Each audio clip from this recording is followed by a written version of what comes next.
Welcome to the Systems Thinker, a video series to help you know the whole, focus on the constraint and reach your goal.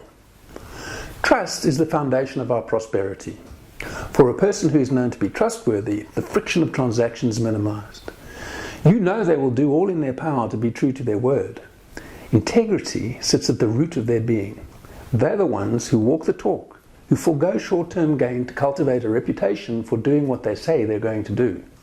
But integrity, which may be necessary, is not enough. I might say I'll move heaven and earth to meet my production targets and do so.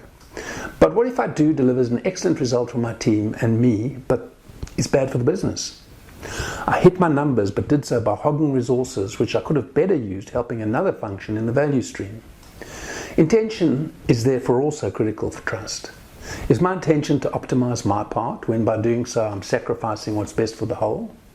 I need to be clear that I'm here to serve the bigger picture and act with integrity in doing so. But, once again, intention's not enough. With all the will in the world, I cannot achieve my purpose if I don't have the competencies to do what's needed to realize my intention. And even if I have integrity, intention, and competence, I'll still not accomplish the level of trust I seek unless I demonstrate I can deliver results. We need empirical evidence that we're capable of delivering on our promise.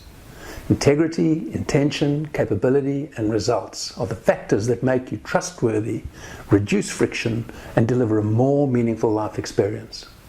My course for systems thinkers examines these branches of the tree of trust.